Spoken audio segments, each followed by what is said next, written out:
Sometimes a single phone call can reveal that the people you trusted most have been quietly destroying your life for years. The call came on a gray Tuesday morning while I was sitting at my kitchen table, stirring a cup of coffee that had already gone cold.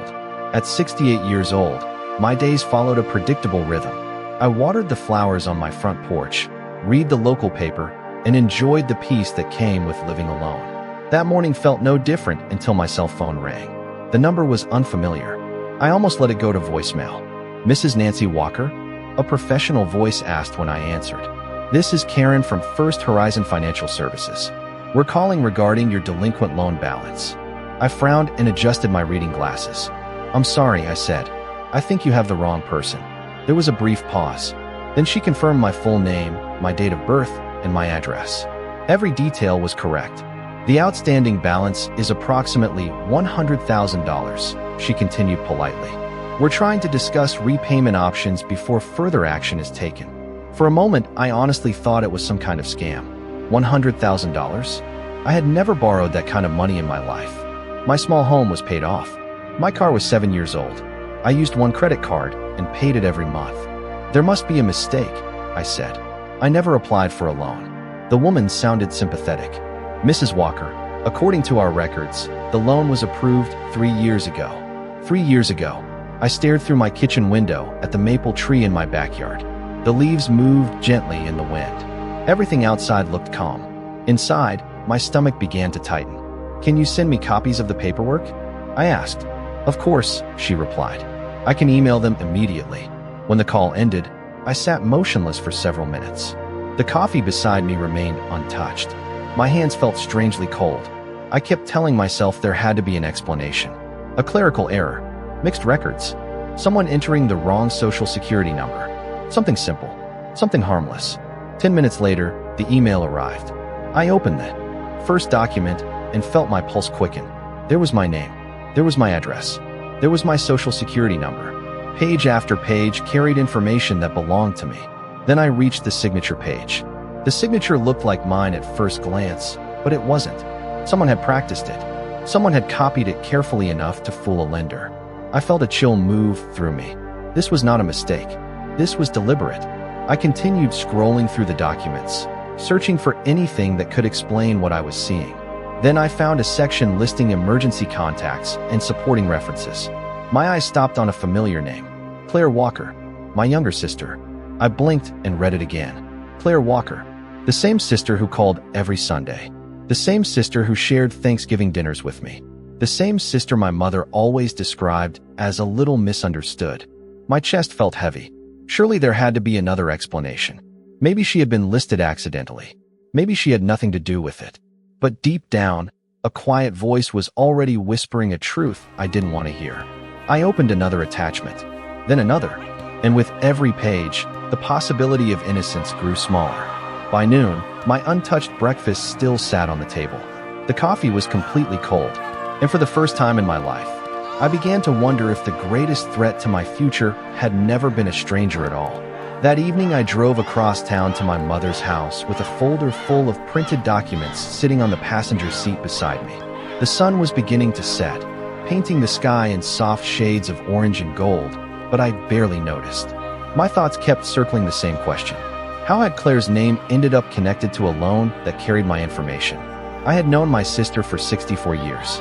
We had shared bedrooms as children, family vacations, holiday dinners, and countless ordinary moments that make up a lifetime. Yet as I gripped the steering wheel, I felt as though I were driving toward a stranger. My mother, Dorothy, answered the door wearing her usual light blue sweater.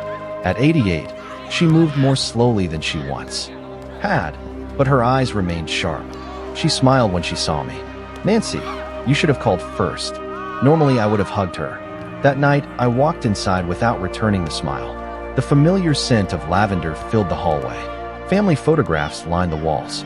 Claire appeared in nearly all of them. Claire at her high school graduation. Claire holding her first apartment keys. Claire standing beside my mother at birthdays, anniversaries, and holidays. I had never paid much attention to that before. We settled into the living room. My mother folded her hands and looked at me carefully. "What is wrong?" she asked. I placed the documents on the coffee table. "I received a call from a lender this morning. Her expression changed so slightly that another person might not have noticed. But I did. The movement lasted only a second. A brief tightening around her eyes. Then it was gone. "A lender?" she asked. "They say I owe $100,000. Silence filled the room. The grandfather clock near the dining room ticked steadily. I watched her face. She looked down at the papers before finally speaking. "I see." Not surprise. Not confusion. Not shock. Just 3 quiet words. I felt a knot form in my stomach. "You already knew?" I said softly. My mother looked toward the window. "Nancy, things are not always as simple as they seem." That was not a denial. My heart sank. "How long have you known?" She hesitated. "Claire has been struggling for a while." I stared at her. "That is not what I asked." The clock continued ticking. Finally, she sighed. She told me there were financial problems. I leaned back against the couch, feeling suddenly exhausted. "And you never thought to tell me?" I did not know all the details. Her voice remained calm. Too calm. "But you knew enough." My mother rubbed her hands together. "Your sister has made mistakes." Mistakes. The word landed heavily between us. Not deception. Not fraud. Not betrayal. Mistakes. The same word she had used throughout our childhood whenever Claire caused trouble. A broken promise was a mistake. Unpaid bills were a mistake. Hurt feelings were a mistake. There was always another explanation. Another excuse. Another reason Claire deserved understanding. I opened the folder and slid one of the documents toward her. "My information is on every page." My mother barely glanced at it. Then she said something that chilled me more than the phone call ever had. "Please do not involve the police, Nancy. She is still your sister." The drive home felt longer than usual. Streetlights flickered on one by one as dusk settled over the town, but I barely noticed them. My mother's words repeated in my mind with every mile. "She is still your sister." Not "I am sorry." Not "this is terrible." Not "how can I help you." Just a reminder of where her loyalty belonged. When I finally pulled into my driveway, I sat in the car for several minutes with the engine off. The house was quiet. The porch light cast a warm glow across the front steps. For most of my life, I had believed that home was where confusion faded and things made sense. That night, it felt like the only place where I could begin asking the questions I had avoided for years. Inside, I spread the loan documents across my dining room table. The same table where I had hosted Thanksgiving dinners, birthday cakes, and Christmas breakfasts. I studied every page carefully. Dates, addresses, account numbers, references. The more I read, the less this looked like a single bad decision. It looked organized, planned, patient.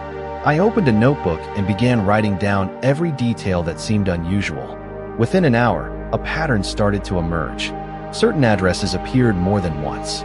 Certain phone numbers repeated throughout different forms. Then something else caught my attention.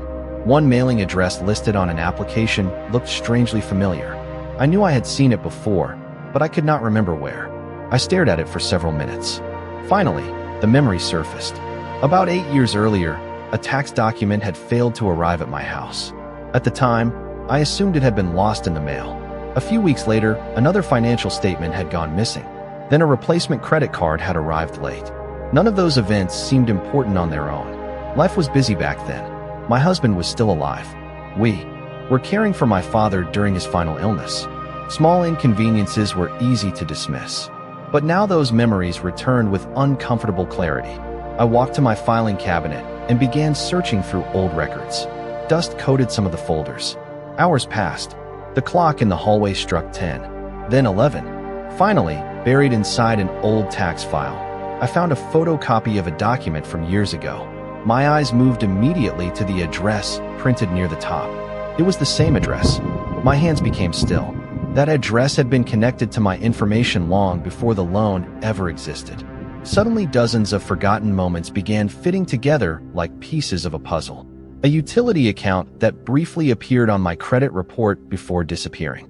A bank letter addressed to me that contained information I did not recognize. A store credit application that had been denied even though I never applied.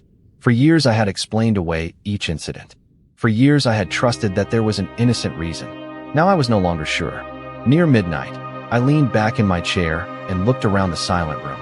The evidence was not complete yet, but one thing had become painfully clear. Whatever had happened had not started 3 years ago. It had started much earlier. And for the first time, I began to wonder how many people already knew the truth besides me. The next morning I woke after only a few hours of sleep. The notebook still sat open on the dining room table exactly where I had left it. Sunlight streamed through the kitchen window, illuminating stacks of papers that now seemed to tell the story of an entirely different life. I made breakfast out of habit, but after a few bites I pushed the plate away.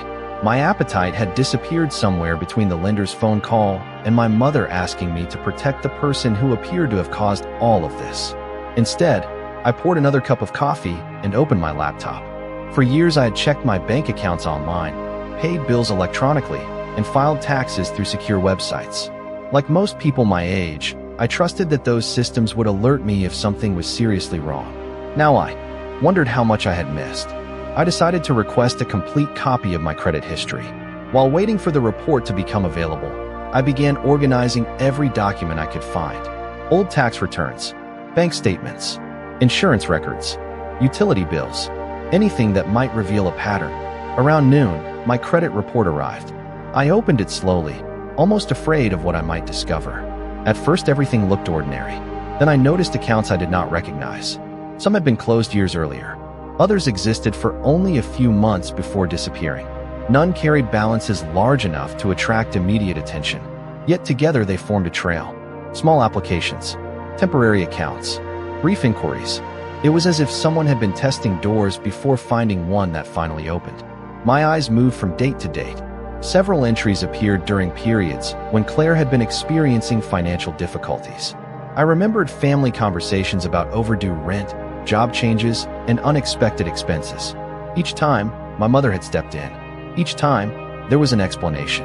Looking back, I realized how often those explanations had arrived before anyone asked questions. Late that afternoon, I called the lender again.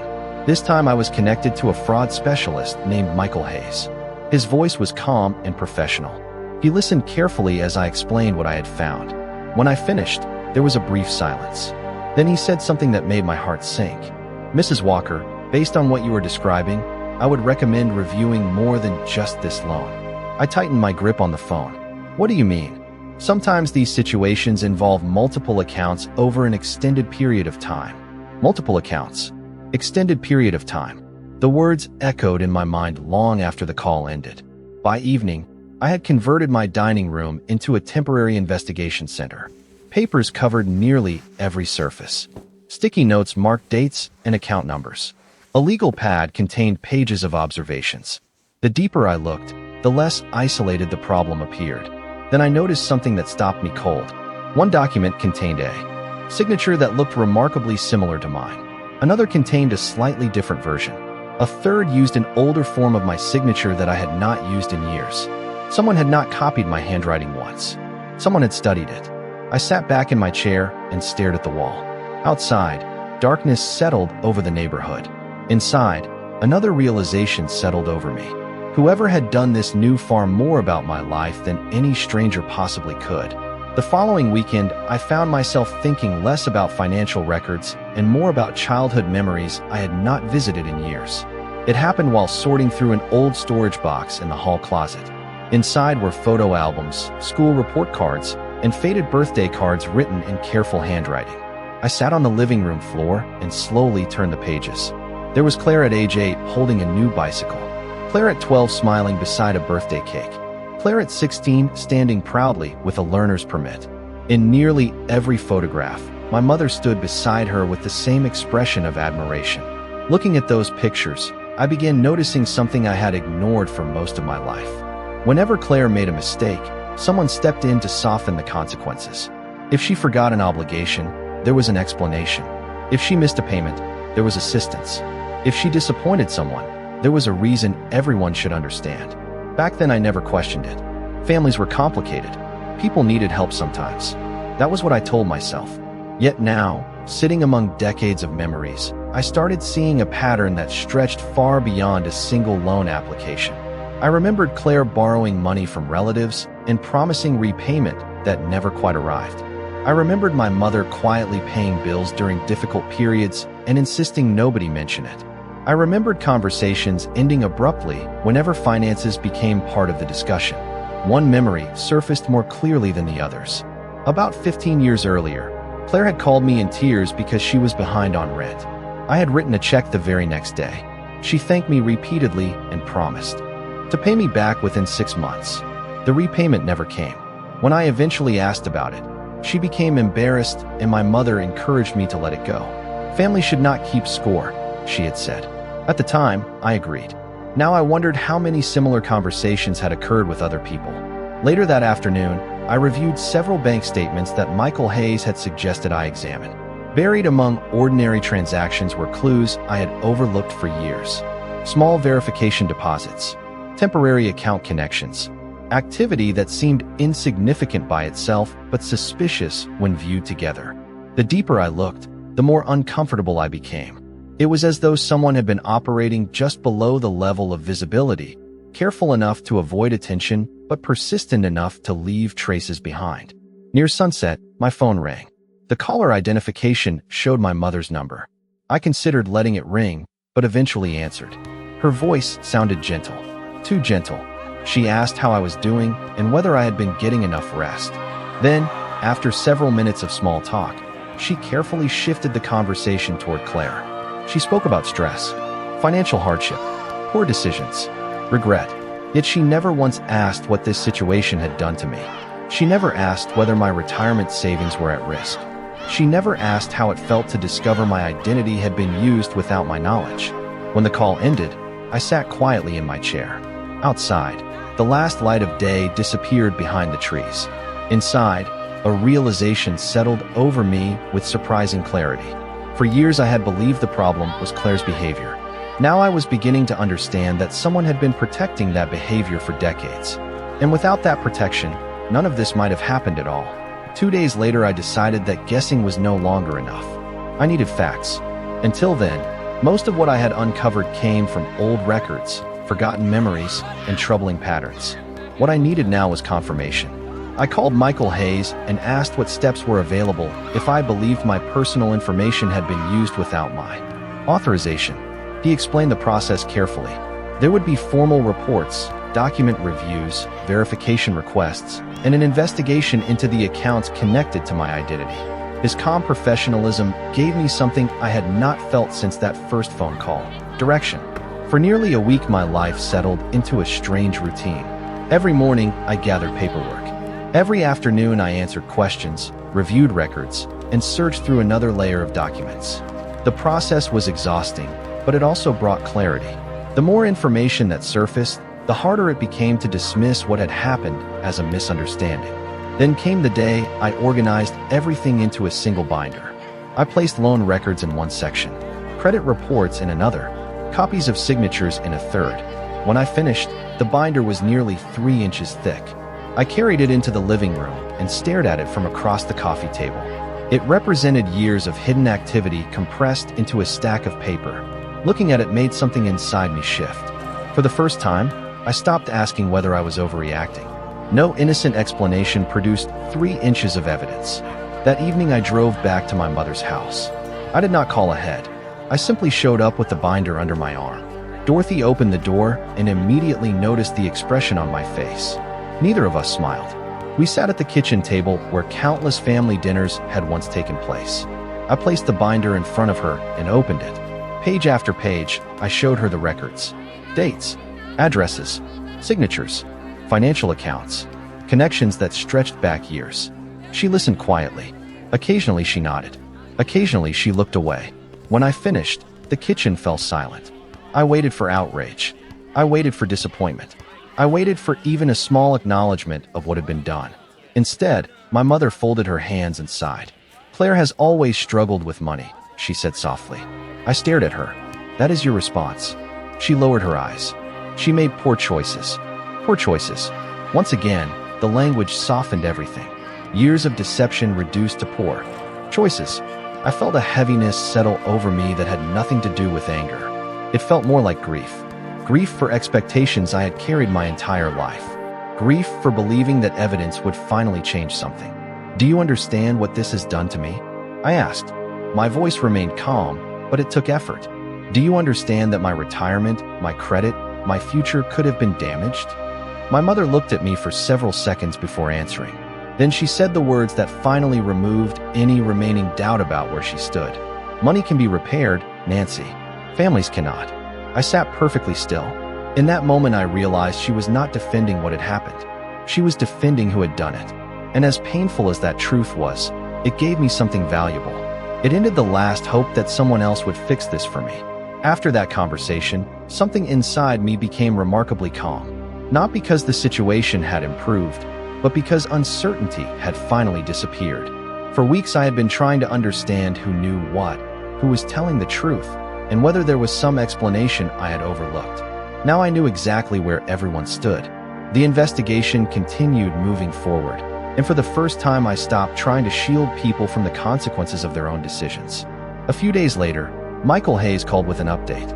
Several records had been verified, and additional documentation was being reviewed.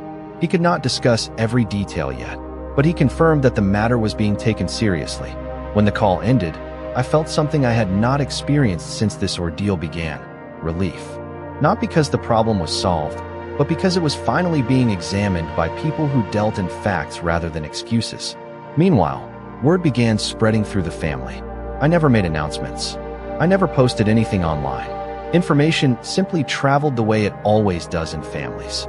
One cousin called to ask if I was all right. An aunt left a voicemail expressing concern. Even relatives I had not spoken with in months suddenly seemed aware that something serious was happening. The reactions varied. Some quietly offered support. Others encouraged me to let everything go for the sake of family harmony. One relative actually said, "Maybe there has been a misunderstanding." I thanked them politely and changed the subject. By then I had spent enough hours reviewing documents to know the difference between a misunderstanding and a pattern. Claire remained mostly silent. That silence bothered me more than an argument would have. No apology arrived. No explanation. No attempt to discuss what had happened. Days passed with nothing but occasional indirect messages delivered through other family members. My mother called twice during that week. Both conversations followed a familiar pattern. She asked about my health. She commented on the weather. Then she carefully redirected the discussion toward forgiveness. I listened without arguing. There was no point. We were no longer discussing facts. We were discussing expectations. She expected me to protect the family image. I expected accountability. Neither of us was going to convince the other. One evening, I was sitting on my front porch watching the sunset when a vehicle slowly pulled into my driveway. My stomach tightened the moment I recognized it. Claire stepped out and stood beside her car. For a few seconds, neither of us moved. She looked older than I remembered, tired, nervous. The confident sister I had known all my life seemed strangely absent. She walked toward the porch and stopped several feet away. "Nancy," she said quietly. I did not answer immediately. The summer air felt still and heavy around us. Finally, I nodded. "Claire." She looked down at the wooden steps before meeting my eyes again. "I think we need to talk." There were dozens of things I could have said in that moment. Questions, accusations, demands for answers. Instead, I simply studied her face. For the first time since everything began, the person at the center of the storm was standing directly in front of me. And something in her expression made me realize this conversation was not going to unfold the way either of us expected. Claire remained standing near the edge of the porch while the evening light faded around us. For several seconds, neither of us spoke.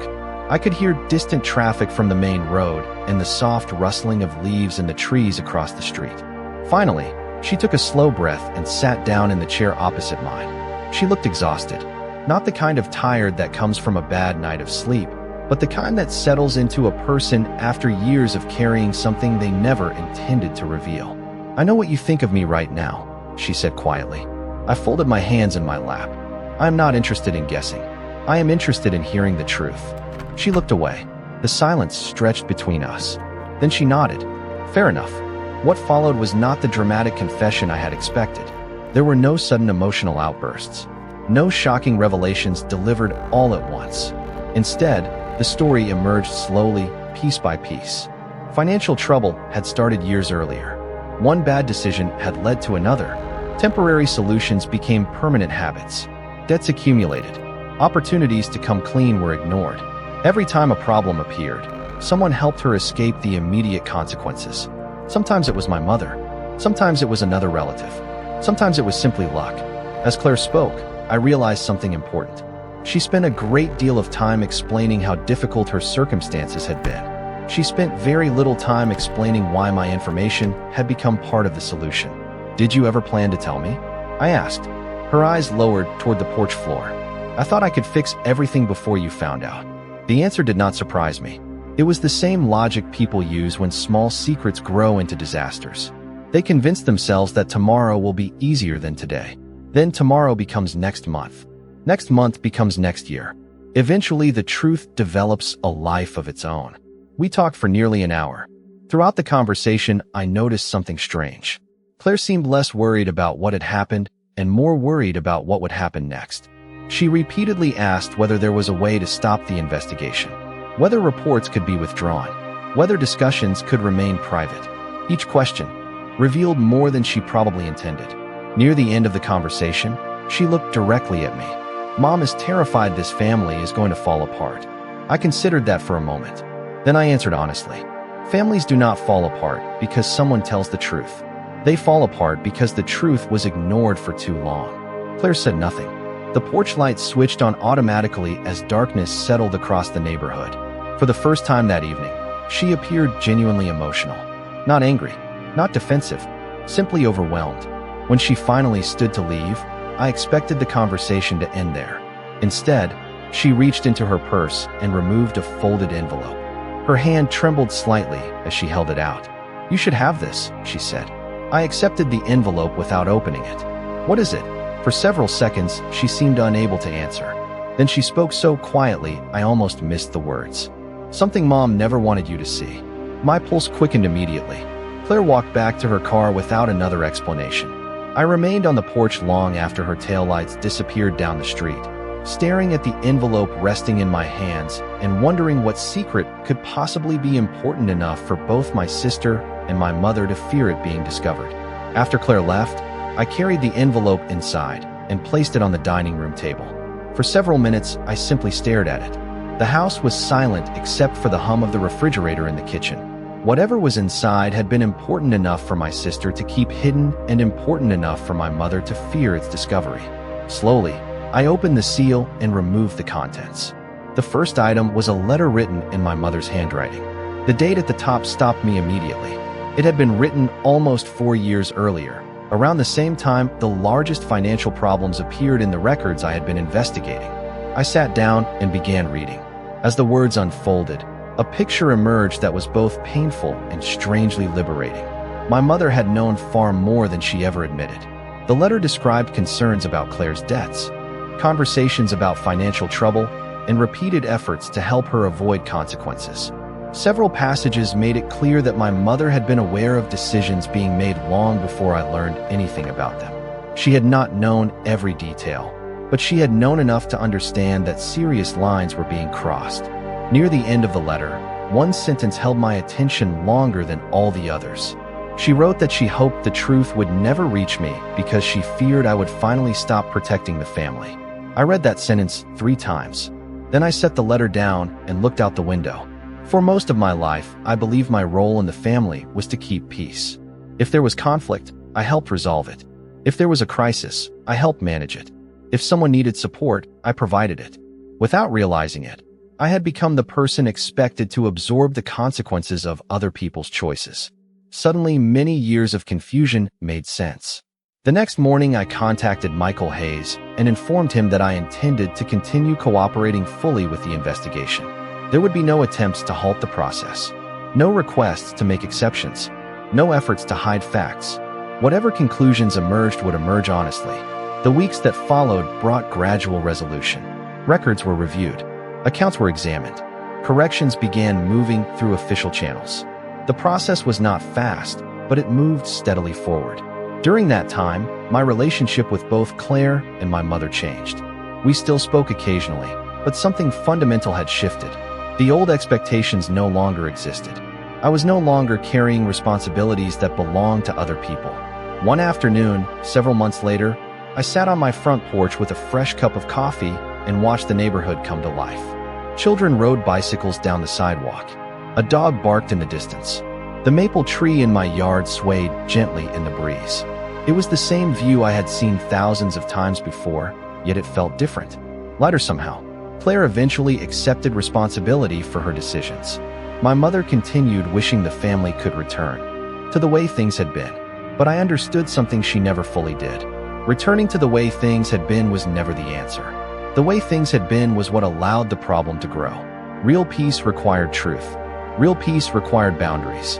Most importantly, real peace required self-respect. I folded the old letter and placed it back inside the envelope before storing it away.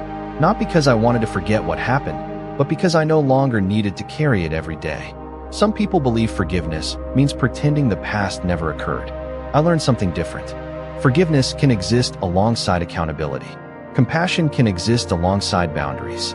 And loving your family does not require sacrificing yourself to protect their mistakes. As the morning sun warmed the porch, I took a slow sip of coffee and smiled for the first time in a very long while. My future no longer belonged to secrets. It belonged to me.